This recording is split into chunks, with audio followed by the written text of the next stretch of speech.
Welcome to special debate. నేను Reena. Trump కళ నెరవేరింది. మస్క్ పార్టీ వచ్చేసింది. ఒకప్పటి ఇద్దరు మిత్రులు ఇప్పుడు రాజకీయ ప్రత్యర్థులయ్యారు. అమెరికాలో అన్నంత పనిచేశారు Elon Musk. Big beautiful act అమల్లోకి రావడంతో కొత్త పార్టీ పెట్టారు. తాను ఏది అనుకుంటే అది సాధించే వరకు వదలడని మస్క్ ఎప్పుడు ది అమెరికా పార్టీ ద్వారా అగ్రరాజ్యంలో కొత్త చరిత్ర సృష్టించబోతున్నారా? రాజకీయ నాయకుడు మస్క్ ముందున్న సవాళ్లు ఏంటి? ప్రెసిడెంట్ ట్రంప్ వ్యూహాలను బిజినెస్ మ్యాన్ మస్క్ తట్టుకోగలరా? ది అమెరికా పార్టీ సిద్ధాంతం ఏంటి? ఏ అంశాలు ఎజెండా ఎలన్ ముందుకు వెళుతున్నారు? అమెరికా ఫ్రీడమ్ పార్టీపై ఇవాల్టి స్పెషల్. అగ్రరాజ్యం అమెరికాలో మరో కొత్త పార్టీ అవతరించింది. రిపబ్లికన్ డెమోక్రాట్లకు ప్రత్యామ్నాయంగా మూడో పార్టీ ఆవిర్భవించింది. అపర కుబేరుడు ఎలన్ మస్క్ ది అమెరికన్ పార్టీని ఏర్పాటు చేశారు. ట్రంప్ కలల బిల్లు అయిన బిగ్ బ్యూటిఫుల్ బిల్లును ఆమోదించిన మరుక్షణమే తాను పార్టీని ఏర్పాటు చేస్తానని ప్రకటించారు మస్క్. అన్నట్లుగానే ఆయన కొత్త పార్టీ ప్రకటన చేసి అందరినీ షాక్ కు గురిచేశారు. బిగ్ బ్యూటిఫుల్ బిల్లును అమెరికా ఉభయ సభలు ఆమోదించడం, ఆ బిల్లుపై ట్రంప్ సంతకం చేయడం, అది చట్టంగా మారడం చకచకా జరిగిపోయాయి. దీంతో ది అమెరికా పార్టీని ఏర్పాటు చేస్తున్నట్లు ప్రకటించారు ఎలన్ మస్క్.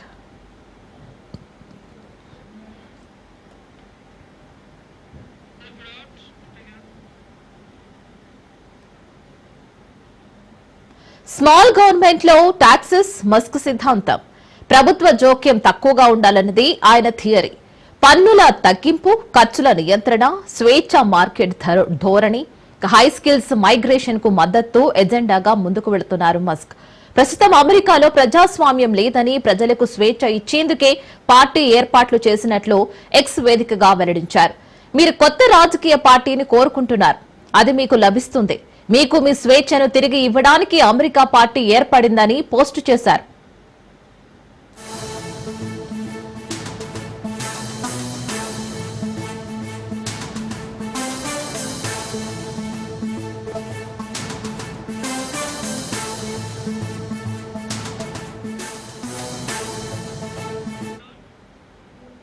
అమెరికా పార్టీ రాజకీయంగా ఒక కొత్త ప్రయోగం కాబట్టి ఎన్నో అడ్డంకులను అధినేత మస్క్ ఎదుర్కోవచ్చు. అందులో ప్రధానమైనది బ్యాలెట్ యాక్సెస్. అమెరికాలో ప్రతి రాష్ట్రానికి వేర్వేరు నియమాలు ఉంటాయి. కొత్త పార్టీలు అనేక వేలాది మంది అభ్యర్థులను బ్యాలెట్లలో చేర్చుకోవాలి. ఇది క్లిష్టమైన పని. అలాగే అగ్రరాజ్యంలో రెండు పార్టీల ఆధిపత్యమే కొనసాగుతోంది. 150 ఏళ్లుగా రిపబ్లికన్లు, డెమోక్రాట్లు ఢీ అంటే ఢీ అంటున్నారు. కొన్ని పార్టీలున్నా పెద్దగా ప్రభావం చూపడం లేదు. దీంతో అమెరికన్లు వేసిన ఓటు వృధా అవుతోంది. అందుకే మెజారిటీ అమెరికన్లు మూడో పార్టీకి ఓటు వేయరు. ఇలాంటి తరుణంలో అమెరికా పార్టీని విశ్వసించేలా మస్క్ ఏ మాత్రం వేస్తారు అన్నది, ఏ మంత్రం కూడా వేస్తారన్నది ఇప్పుడు ఉత్కంఠగా మారింది.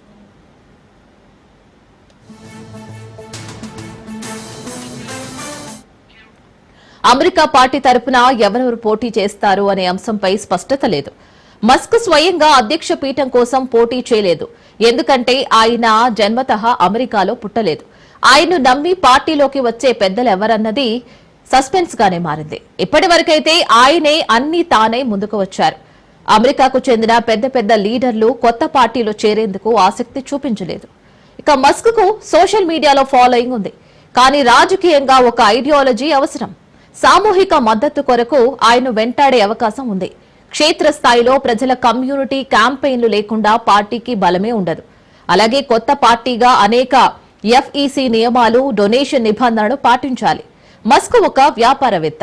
ఆయన నిర్ణయాలు తరచూ మారొచ్చు. ది అమెరికా పార్టీ ఒక శాశ్వత ప్రయత్నమా లేక తాత్కాలిక ప్రచార మార్గమా అన్నది కాలమే నిర్ణయించాలి.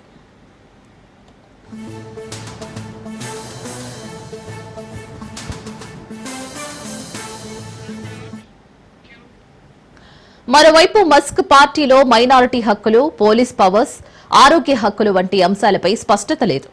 స్వేచ్ఛ అంటే ఎవరి స్వేచ్ఛ అనే ప్రశ్న అమెరికన్ల నుంచి వస్తోంది. గ్లోబల్ ఇష్యూలు, voting reforms, fake news control మూడో పార్టీ విజయాన్ని నిర్దేశించొచ్చు. ఫ్రీడమ్ పేరుతో కార్పొరేట్ ప్రయోజనాలకు మద్దతు ఇచ్చే ప్రమాదం ఉందంటున్నారు నిపుణులు.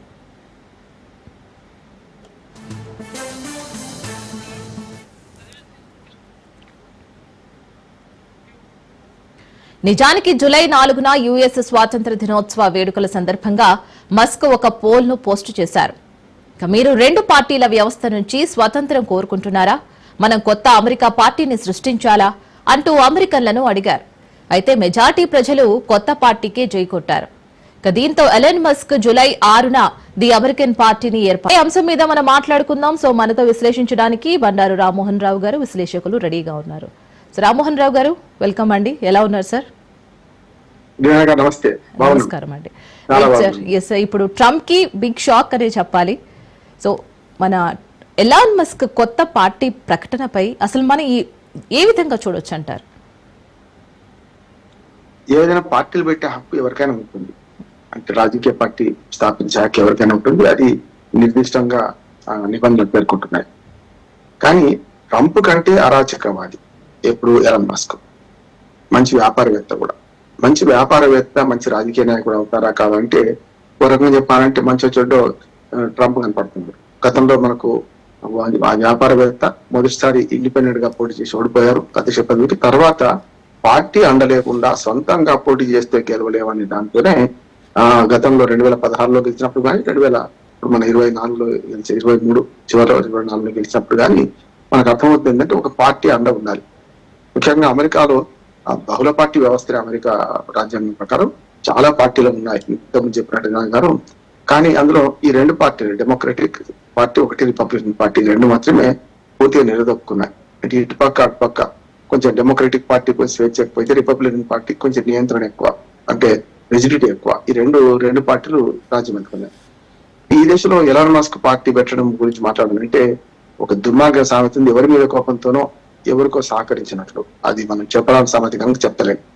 ఎందుకంటే ఇట్లాంటి రకంగా భావోద్వేగంతో కేవలం ట్రంప్ మీద కోపంతోనే పార్టీ పెడుతున్నారు. ఎప్పుడు కూడా భావోద్రేకాల వల్ల పార్టీలు ఏర్పడం నిలదొక్కుపోకుండా. అందుకని ఇప్పుడు ట్రంప్ కంటే అరాచకవాది, ట్రంప్ కంటే నిర్లజ్జగా ఏది పడితే అది మాట్లాడేవాడు కనుక ఎలాన్ మస్క్ పార్టీ పెట్టి ముందు పెడతారా అంటే చెప్పలేము. ఎందుకంటే నా ఉద్దేశం పార్టీ పెట్టేంత వరకు ఆయన అభిప్రాయ సేకరణ చేసింది కూడా శాంపిల్ సర్వే చేశారు. ఆయన 65% అనుకూలంగా, 35% వచ్చి తక్కువగా వ్యతిరేకంగా ఆయనకు ఓట్లు వచ్చినాయి. మొన్న జూలై 4 అమెరికా స్వాతంత్ర దినోత్సవం. సుమారు 250 సంవత్సరాల చరిత్ర ప్రజాస్వామ్యానికి. అది పురాతన ప్రజాస్వామ్యం అనొచ్చు రకంగా చెప్పాలంటే. బ్రిటన్ లాంటిది రాచరికంలో ఇప్పటికి కూడా రాచరిక పోకళ్ళే ఉంటాయి, కానీ ప్రజాస్వామ్య దేశం. అట్లా అమెరికా మాత్రం పూర్తి ప్రజాస్వామ్య దేశంగా 250 ఏళ్ల చరిత్ర కలిగి పురాతనమైన ప్రజాస్వామ్య దేశంలో ఇప్పుడు ఆ రెండు పార్టీలకు వేసే ఓట్లు వేస్ట్ అవుతున్నాయి, మిగతా పార్టీలకు వేసే ఓట్లు అన్ని వేస్ట్ అవుతున్నాయి కదా అని ఆయన ఆవేదన. కాకపోతే స్వేచ్ఛ అంటే దానికి అర్థం కూడా చెప్పలేకపోతున్నాను. ఇంతకుముందు గారు అన్నట్టు నాకు స్వేచ్ఛ అంటే ఏ రకమైన స్వేచ్ఛ? నేను చిన్నప్పుడు ఇంగ్లీష్ లో కథ చదువుకున్నాను. ఏమనంటే మన స్వేచ్ఛ మన ముక్కు వరకే పరిమితం. ముక్కు అంటే మన శరీరాంగాల్లో ప్రధానంగా అన్నిటికంటే ముందు ఉండేది ముక్కు. కనుక మనం రోడ్డు మీద వెళ్తూ కర్ర సాము కత్తి సాము చేసుకుంటూ రోడ్డు మీద చెదులు తిప్పిపోతా అంటే మన స్వేచ్ఛ పనికిరాదు. అక్కడ మన స్వేచ్ఛ మన ముక్కు వరకే పరిమితం అవుతుంది. ఇది అంతే. స్వేచ్ఛ అంటే ఏ రకమైన స్వేచ్ఛ? అరాచకవాదమే స్వేచ్ఛ అనే మాట కూడా ఈ ట్రంప్ ఈయన విషయంలో వస్తుంది, ఎలాన్ మస్క్ విషయంలో వస్తుంది. అట్లాగే తన వ్యాపార ప్రయోజనాల కోసం ఆయన కొన్ని కోరికలు కోరారని అవి నెరవేరకపోతేనే తాను పెట్టిన పెట్టుబడి ఈ వృధా అయిపోయింది కదా అనే ఆవేదనతోనే ట్రంప్ తోని విభేదించి బయటకు వచ్చారనే ఆలోచన ఉంది. The great bill, beautiful bill అనే దాంట్లో కూడా ఆయన కొన్ని ఆలోచనలు కరెక్ట్ ఉన్నాయి, కాదంటలేదు నేను. కానీ వాటిని అమలు చేయడానికి సరైన యంత్రాంగం కావాలంటే, సరైన ఒక స్ఫూర్తి కావాలంటే పూర్తిగా ఒక రాజకీయ పార్టీ కట్టుబడి చేయాలి. గతంలో మనకు ట్రంప్ నే చూసాం. రాజకీయ పార్టీ కాకుండా ఇండిపెండెంట్ గా పోటీ చేస్తే ఏమైంది? ఒక పార్టీ అండ ఉంటే రెండోసారి కూడా తన అధ్యక్షుడిగా కావడం జరిగింది కదా. అందుకనే ఒక పార్టీ అండ ఉంటే తప్ప ఎవరైనా వ్యక్తిగా ఈ విజయాలు సాధించలేదు. ఒక మాట చెప్తాను, మనకు త్రివేణి సంగమాలు ఉంటాయి.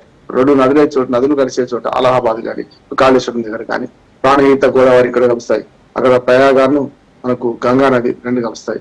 మన ప్రయాగ దగ్గర మనకు యమునాను గంగా రెండు నదులు కలుస్తాయి. కానీ మూడో నది అంతర్వాహినిగా సరస్వతి అంటాం. కానీ మూడవ నది ఎక్కడ కనపడదు.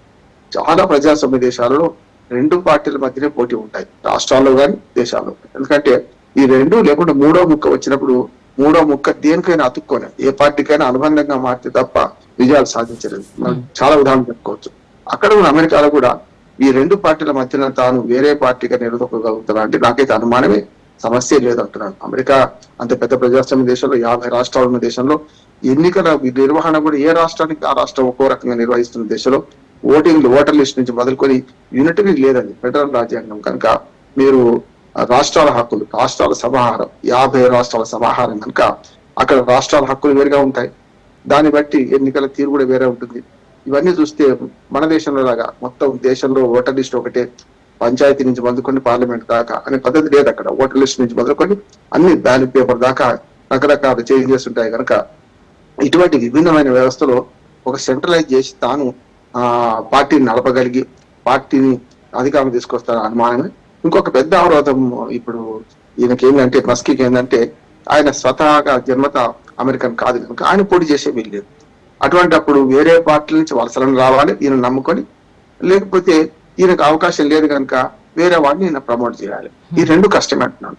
తన కోసం తాను పనిచేయడం వేరు, వేరే వాళ్ళని ప్రమోట్ చేసి వేరే పార్టీ నుంచి ముఖ్యులను తీసుకొని వారిని ప్రమోట్ చేసి గెలిపిస్తే మళ్ళీ ఒక జాగించడానికి నమ్మకం ఉంది. ఇప్పుడు ట్రంప్ విషయంలో అదే జరిగింది కదా. $1,000 కోట్ల ఖర్చు పెట్టుకుంటే ట్రంప్ ఏం చేశాడు, ఒక్క తను దానితో బయటపడిపోయింది. అందుకనే రేపు పొద్దున ఎవరి కోసం పనిచేసే వాళ్ళు కావాలా, తమ కోసం పనిచేసే వాళ్ళు కావాలని ప్రజలు నిర్ణయించుకుంటారు. ఎలాన్ మస్క్ ప్రయత్నం అభినందించదగ్గదే, కానీ అది 199% సక్సెస్ కాదని నేను అనుకుంటున్నాను. కానీ ఫస్ట్ నుంచి కూడా బిగ్ బ్యూటిఫుల్ బిల్ ని వ్యతిరేకిస్తున్న ట్రంప్ మీద తన అక్కస్సు ఈ విధంగా తీర్చుకుంటున్నాడు అనుకోవచ్చా? లేదంటే అమెరికన్లు నిజంగానే స్వేచ్ఛ లేకుండా ఉన్నారు కాబట్టి నేను స్వేచ్ఛ ఇవ్వడానికే పార్టీ పెట్టానని అనుకోవచ్చా? ఎందుకంటే నేను చెప్పాను కదా, ముతక సామెత చెప్పలేదు. ఎందుకంటే కొన్ని సామెతలు వికలాంగులకు, మాడవాళ్ళకు వ్యతిరేకంగా మనం మాట్లాడొద్దు కనుక చెప్పలేదు. వారి మీద కోపంతో ఈయన పార్టీ పెడితే కోపం వల్ల పార్టీలు మనగలగవు కదా. ట్రంప్ మీద కోపం ఉండొచ్చు, ట్రంప్ విధానం నచ్చకపోవచ్చు. దానికి ప్రత్యామ్నాయ విధానాలు సూచించాలి, ప్రజల దగ్గరికి వెళ్ళక చేయాలి తప్ప ఒక పార్టీ పెడతామనే ఆలోచన సరైనది కాదు. ఇంకో మాట చెప్తాను, ఇప్పుడు మంచి కోచ్ ఎప్పుడు ఆటగాడు కాలేడు కదా. ఇప్పుడు కోచ్ ఆట నేర్పుతాడు, కానీ ఆటగాడై తాను అవార్డులు కొట్టలేడు, బౌలింగ్ లో కానీ బ్యాటింగ్ లో ఆడించలేడు. ఎట్లా కొట్టాలని చెప్తాను. ఈత ఎలా కొట్టవాలను అనే పుస్తకం రాసిన వాడు మంచి ఈతగాడు కూడా కాదు. అందుకని వీళ్ళందరూ కూడా ఇప్పుడు మనం ట్రంప్ కు సహకరించిన వాడు, రాజకీయాలకు సహకరించిన వాడే. కానీ రామస్వామి గారు కూడా సలహాదారు, అంతకుముందు రామస్వామి గారు మన ఇండియన్ అర్జున్ ఉండేవాడు, ఆయన దూరం పోయాడు. ఈ మూర్ఖంతో లాభం లేదా ఆయన పక్కకు జరిగారు. ఈయన కూడా పక్కకు జరిగే క్రమంలో ఒక ఛాలెంజ్ తీసుకున్నాడు. అంటే ట్రంప్ ను వ్యతిరేకిస్తూ ఒక గట్టి పార్టీ పెట్టారని. ఒక వ్యక్తిని వ్యతిరేకించే పార్టీ పెట్టే వాళ్ళు ఎప్పుడు మనగలలేరు. అదిగాక తనకు సిద్ధాంతం అంటూ లేదు కదా. అందుకని అరాచకవాది అన్నాడు. ట్రంపే అరాచకవాది, కేఏ పాల్కు ట్రంప్ కు తేడా లేదని ఎప్పుడు నేను పోరుస్తుంటాను కదా. అంతకంటే అధ్వానం అంటున్నాను ఈ పనితీరు చూసుకుంటే. కనుక వ్యాపార ప్రయోజనాలు ఉన్నవాడు రేపు ఇప్పుడు పార్టీ పెట్టడం అమెరికా చాలా తక్కువ ఖర్చుతో కూడుకున్న పని, మనకంటే కూడా ఎక్కువ ఖర్చుతో కూడుకున్న పని. డబ్బులు సారా పంచకపోవచ్చు కానీ చాలా మోటివేషన్ చేయడానికి కానీ, పార్టీ సభలు సమావేశాలు పెట్టడానికి కానీ చాలా ఖర్చుతో కూడుకున్నది. విరాళాల సేకరణ కూడా ఒక పెద్ద ఇబ్బంది అనుకుంటారు. విరాళాల సేకరణలో వాళ్ళకి లాభం లేదు, ఎవరు ఇవ్వరు కదా. వ్యాపారవేత్తలు ఎవరు కూడా ఆయా ప్రభుత్వాలు ఏర్పాటు అవుతే మాకు ఫలానా విధంగా దొడ్డిదారినైనా లాభాలు జరుగుతాయి, నేను చెప్పినట్టు ప్రభుత్వాలు వింటాయి అన్నప్పుడు చేస్తారు. కానీ ఈయనే ఒక వ్యాపారవేత్త కనుక ఈయన వ్యాపార విస్తరణకే వాడుకుంటారు. మాకేమో సహకరించాలని తెలిసినప్పుడు ఏమంటారు, ఎట్లా కలిసి రారు కదా. అందుకని ఇవన్నీ అవరోధాలు ఉన్నాయి. పార్టీ పెట్టడం పెట్టకపోవడం ఎవరి వ్యక్తిగత స్వేచ్ఛ, వాళ్ళు వ్యవస్థాపకులకు పార్టీ పెట్టవచ్చు. కానీ 3 అవరోధాలు, ఒకటి ఆయన ఇండియన్ మన అమెరికన్ ఆర్జిన్ కాదు, పుట్టినవాడు కాదు, అది ఆయనకు వ్యతిరేకంగా ఉంటాయి ఫలితాలు. దాంతో పాటు ఆయన వ్యాపారవేత్త, వ్యాపారవేత్త, దానివల్ల వ్యతిరేక ఫలితాలు ఉంటాయి. 3వది ఎవరి మీద కోపం పెట్టారు కానీ, కోపంతో పార్టీ పెట్టారు కానీ ప్రజల క్షేమానికి అనే దానికి విధానపరమైన నిర్ణయం కూడా తను ఏం చేయలేదు. విధానంగా కూడా ఈ విధానాలు ఉండాలి అమెరికాలోని ప్రణాళిక ప్రకటించి చేస్తే బాగుంటుంది. జస్ట్ ప్రజాభిప్రాయ సేకరణ ఒకటే ఒక అంశం మీద ఏమని పార్టీ పెట్టాలా వద్దా, పెడితే మంచిదా కాదా అని మాట్లాడారు. కనుక 65% పెట్టుమని వచ్చింది, 35% వద్దని వచ్చింది. ఈ రెండింటిని గమనిస్తే ఆయన ఆలోచన రేపు ముందు ఎట్లా ఉంటుంది. కాకపోతే పార్టీ పేరు మాత్రం పెట్టారు. ఇప్పుడు ఆలు లేదు, చూలు లేదు, కొడుకు పేరు శోభలింగం అన్నట్టు దాన్ని పెట్టిన పేరు ఏంటంటే అమెరికా పార్టీ అని పెట్టిండు. అమెరికన్ ఫస్ట్ దాంతో ట్రంప్ వచ్చిండు. అట్లాగే అమెరికా పార్టీ అనే పేరులోని పార్టీ పేరులోని అమెరికా ఉంది కనుక చూద్దాం ఏం జరుగుతుందో, భవిష్యత్తు కాలమే నిర్ణయిస్తుంది. రైట్. రామ్మోహన్ రావు గారు, అమెరికా పార్టీ రాజకీయంగా ఒక కొత్త ప్రయోగమే అని చెప్పుకోవాలి. ఎందుకంటే ట్రంప్ ఎక్స్పీరియన్స్ ఉన్న వ్యక్తి, అందులో ఆయన యొక్క వ్యూహాలు మనందరికీ తెలుసు. కానీ ఇక్కడ ఒక వ్యాపారవేత్త రాజకీయంగా మారి ఇప్పుడు రాజకీయ పరంగా ఆయన ముందున్న సవాళ్ళు ఏంటో మనం తెలుసుకుందాం సార్. అసలు ఆయనకి ఫస్ట్ ఆయన ముందున్న సవాళ్ళు ఏంటంటారు? మొదటిది ఏంటంటే ఆయన విధానాన్ని కూడా ప్రకటించారు. ఒకసారి మనం గమనిస్తే రీనా గారు, మనకు స్మార్ట్ గవర్నమెంట్, స్మాల్ గవర్నమెంట్ అంటే లెస్ గవర్నెన్స్ మోర్ రిజల్ట్స్ అనే ఒక సామెత ఉంది. అంటే ప్రభుత్వం అన్ని రంగాల్లో జోక్యం చేసుకోవద్దు అని సిద్ధాంత మంచిది, నేను స్పష్టంగా ఆహ్వానిస్తున్నాను. అంటే ప్రతి చిన్న విషయంలో కూడా ప్రభుత్వం జోక్యం చేసుకోవద్దు, ముఖ్యంగా వ్యాపారాలు ప్రభుత్వాలు చేయకూడదు. మనం ఏం చేస్తుంటే ప్రభుత్వ రంగ సంస్థలు పెట్టుకొని వ్యాపారాలు చేస్తుంటాయి, అవి దివాళా తీస్తుంటాయి. అందుకే రెండోది ఏంటంటే గవర్నమెంట్ జోక్యం తక్కువ ఉండి మోర్ పవర్ఫుల్ గా మోర్ రిజల్ట్స్ ఇచ్చే సంస్థలు పనిచేయాలని నేను కోరిక. స్మాల్ గవర్నమెంట్, స్మార్ట్ గవర్నమెంట్ అంటున్నారు, అట్లాగే స్వేచ్ఛ ప్రాధాన్యత ఇస్తా అంటున్నారు. ఇవన్నీ ఆయన ప్రణాళిక ఇప్పటికే 4-5 నిమిషాలు ప్రస్తావించారు. కానీ దీన్ని నమ్మి ప్రజలు ఓటు వేయడానికి ఒక వేదిక కావాలి కదా. మనం చూస్తున్నాం మన భారతదేశంలో చాలా ప్రాంతీయ పార్టీలన్నీ ప్రైవేట్ ఆస్తులుగా మారిపోయినాయి, చూశారు కదా. ఆ వారసత్వ రాజకీయాలు ఉంటాయి తప్ప ఇంకోటి ఏముండదు. జాతీయ పార్టీలే వారసత్వ రాజకీయాలు చేస్తున్నప్పుడు ప్రాంతీయ పార్టీలు ఎట్లా ఉంటాయో, ఇప్పుడు ఆయన వ్యక్తి పార్టీ, ప్రాంతీయ పార్టీ కూడా కదా. ఒక రకంగా దేశం అంతా విస్తరిస్తా అనుకున్నా అని వ్యక్తి పార్టీ. అంటే ఎలాన్ మస్క్ నమ్ముకొని రావాలి, ఇంకోటి ఏం లేదు కదా. One beautiful bill big beautiful bill ఏదవుతుందో అది ఈయన అడ్డంకి వల్ల పోద్ది అనుకున్నాడు, రాదనుకున్నాడు. కానీ ఆల్రెడీ పార్లమెంట్ పాస్ చేసింది, సంతకాలు కూడా అయిపోయినాయి. దాంతో ఇంకా కోపానికి వచ్చే వరకు చెప్పారంటే ఎట్టి పరిస్థితుల్లో మా ప్రధాన శత్రువు ట్రంప్ మాత్రమే. అంటే రిపబ్లికన్ పార్టీ కాదు, ఇంకోటి కాదు. కనుక ఎట్లాగూ తనకు అందని, అంటే ద్రాక్ష పండు పుల్లడు అన్నట్టు ఎట్లాగూ రాదు కదా, తనతో పోయేది అని చెప్పి బయటకు వచ్చారు. తనకున్న అవరోధాలు ఒకటి జన్మత అమెరికన్ కాకపోవడం, సొంతంగా ఒక్క ఏక వ్యక్తి పార్టీ స్థాపించడం, మూడోది పెద్దగా భావజాలంలో పెద్ద మార్పు లేకపోవడం, నాలుగోది ఈ అవరోధాలు అమెరికాలో ఉన్న విభిన్నమైన ఎలక్టోరల్ పద్ధతి పెట్టి అన్నిటి వల్ల ఒక్క మనిషి దేశమంతా తిరిగి 50 రాష్ట్రాల్లో 1000 కిలోమీటర్లు, మన దేశం కంటే 4 ఇద్దరు పెద్దది, అటువంటి భౌగోళిక స్వరూపం ఉన్న దేశంలో ఒక్కడే తిరిగి చేయడం. టైము ఇంకా 3.5 ఏళ్ళు ఉంది, తక్కువేం లేదు. కానీ 3.5 ఏళ్లలో నిలదొక్కుంటుందా పోతుందా అనే దానికి అమెరికా పార్టీని రిజిస్ట్రేషన్ చేయాలి. రిజిస్ట్రేషన్ చేసిన తర్వాత దానికి సంబంధించిన విధి విధానాలు ఖరారు చేయాలి. ఇవన్నీ చేసిన తర్వాత తాను యంత్రాంగాన్ని సమకూర్చుకోవాలి. కనుక డబ్బు విషయంలో ప్రపంచ కుబేరుడైన ఆయనకు ధోకా లేదు. డబ్బు నుంచి ఉంటే ఆయన పెట్టగలుగుతారు, అమెరికా ఎన్నికల ఖర్చు కూడా తట్టుకోగలుగుతారు. కానీ అసలైన భావజాలం లేకుండే, ఒక పార్టీ అండదండలు లేక, గతంలో ట్రంప్ మిగిలిపోయినట్టే మిగిలిపోకుండా ఉండాలంటే తాను ఈ 2 పార్టీలలో చేరడం ఒక మంచిదని నేను అంటున్నాను. అంటే ఇప్పటికే రిపబ్లికన్ తోని, ముఖ్యంగా ట్రంప్ తోని, రిపబ్లికన్ పార్టీతోనే ఆయన గొడవ లేదు, ట్రంప్ తోనే గొడవ. రేపు ట్రంప్ ఇంకొక ఆయన అదే పార్టీలో వస్తే ఆయన గొడవ లేదు. అట్లా డెమోక్రాటిక్ పార్టీలో కూడా ఇప్పుడు ఆయనకు వేరే గొడవ లేదు. కనుక ఎస్టాబ్లిష్ అయిన పార్టీలో చేరకపోవడం కూడా ఆయనకు లోపం అంటున్నాను. చాలా అవరోధాలు, నేను చెప్పిన అవరోధాలే. ఆయన సొంతంగా అధ్యక్షుడు కాలేని అవరోధం పెద్దది. అట్లాగే స్వేచ్ఛ అనే పేరు మీద అరాచకవాదాన్ని ప్రోత్సహిస్తారని, ఇప్పటికే ట్రంప్ కు మద్దతు ఇస్తూ చాలా పెద్ద ఎత్తున అరాచకవాదాన్ని ప్రోత్సహించారని, ఆయనకు మంచి స్నేహితుడుగా ఉండే ఆయన తప్పుడు సలహాలు ఇచ్చారని, ఇవన్నీ కూడా ఆయన మీద ఆరోపణలు ఉన్నాయి. ఇవన్నీ అవరోధాలుగా నేను భావిస్తున్నాను. అంటే 150 ఏళ్లుగా రిపబ్లికన్లు అలాగే డెమోక్రాట్లు డి అంటే డి అంటున్నారు. ఇప్పుడు ఎలాన్ మస్క్ వ్యూహాలతోటి ముందుకు వస్తూ అమెరికా చరిత్రనే మార్చేస్తాను అంటున్న ఆయన నిజంగానే మార్చేస్తారు అంటే రెండు ఉన్నాయి. ఇప్పుడు ఈ 2 పార్టీల ఆధిపత్యం వహించడానికి కారణం ఏంటంటే వాళ్ళ భావజాలం. చెప్పాను కదా, డెమోక్రాటిక్ పార్టీ ఏమో చాలా స్వేచ్ఛ పార్టీ, రిపబ్లికన్ కొంచెం రిజిడిటీ ఉన్నవాళ్ళు, అంటే పార్టీ సిద్ధాంతాల ప్రకారమే రిజిడిటీ ఉన్నవాళ్ళు. ఈ రెండింటిని గమనిస్తే ఒకసారి వాళ్ళని ఒకసారి వీళ్ళని గెలిపిస్తున్నాక చూసాం. 2016లో ట్రంప్ గెలిపించారు రిపబ్లికన్ పార్టీ నుంచి. 2020 వచ్చేకల్లా మనకు డెమోక్రటిక్ పార్టీ జో బైడెన్ గెలిపించారు కదా. ఇట్లా చూసుకుంటే ఇప్పుడు మళ్ళీ ఇటు వచ్చింది. అంటే ప్రతి 5 ఏళ్లకు ఒకసారి ప్రభుత్వాలు మారుస్తున్నారు. పరంగా చెప్పారంటే ఈసారి ట్రంప్ కూడా మళ్ళీ ఒక అవకాశం లేదు.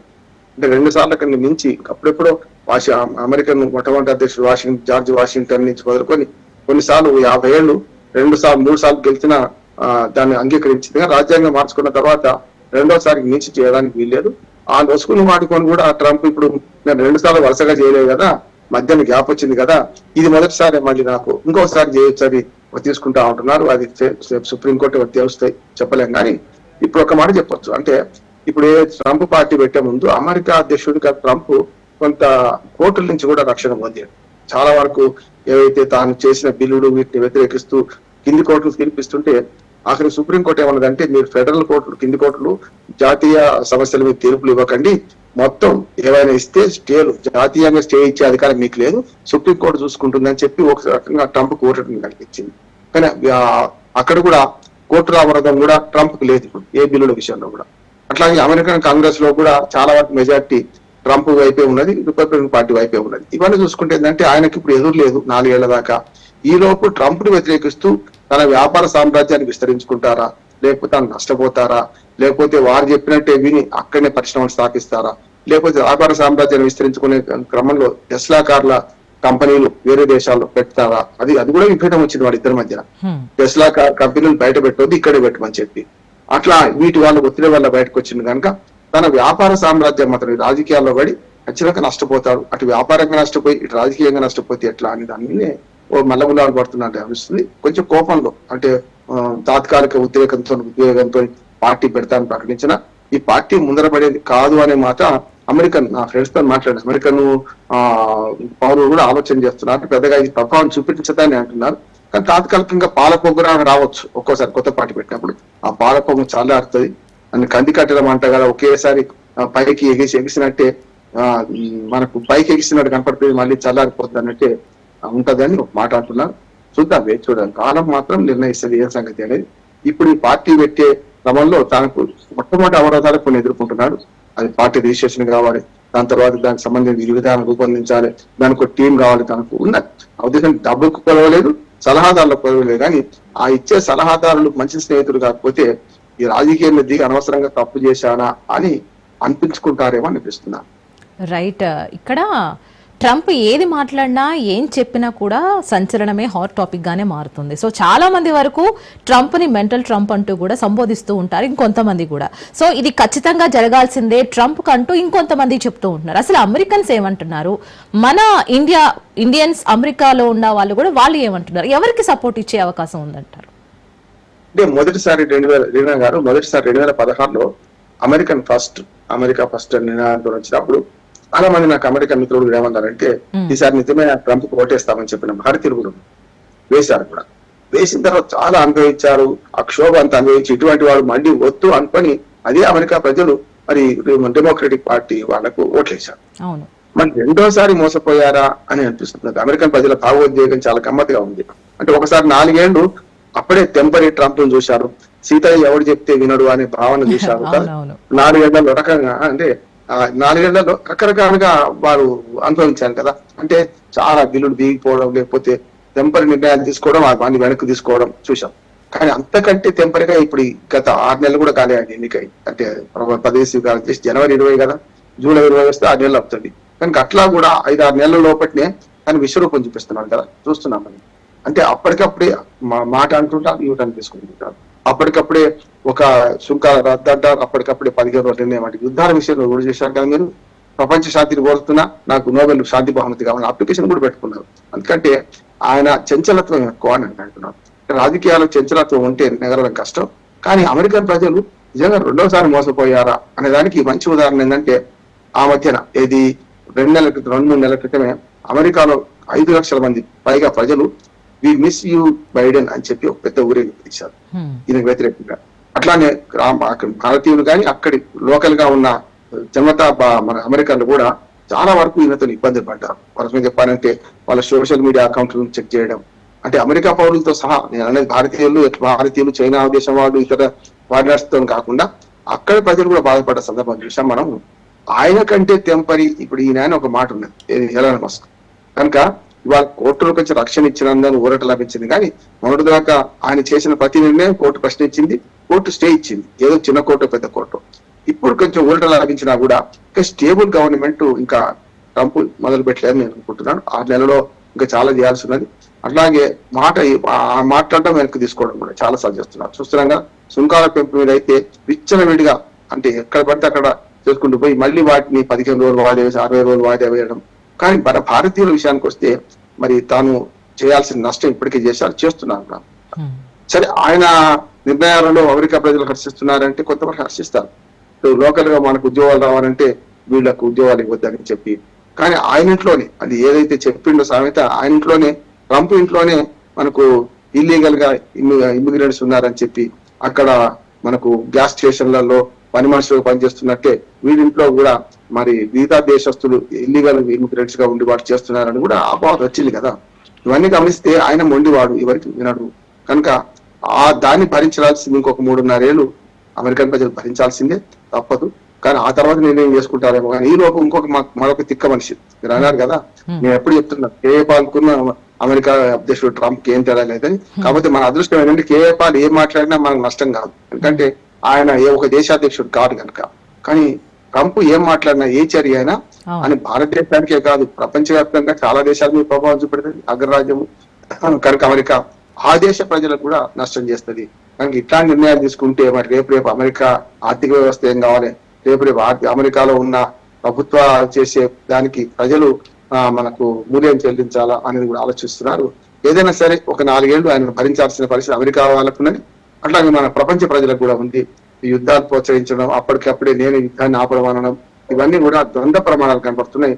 ఒక వ్యక్తి పట్ల ఇంకో మాట చివరిగా చెప్తాను, ఏదైనా ఒక వ్యక్తి పట్లనో దేశం పట్లనో సర్టన్ అభిప్రాయాలు ఫిక్స్డ్ ఆయన ఉండలేదు, వెంటనే మార్చేస్తాడు. పుతిన్ అమెరికా రష్యా అధ్యక్షుడు పుతిన్ మంచివాడు కాదని స్టేట్మెంట్ అప్లై ఇస్తారు, అప్పుడే జెలెన్స్కీని మనకు ఉక్రెయిన్ అధ్యక్షుని బెదిరిస్తుంటారు, అప్పటికప్పుడు ఇరాన్ అధ్యక్షునికి అల్టిమేటం జారీ చేస్తారు, అప్పటికప్పుడు ఇజ్రాయెల్ వినడం లేదు నేను చెప్పినా వినరాని ఇజ్రాయెల్ అధ్యక్షుడికి జారీ చేస్తుంటారు.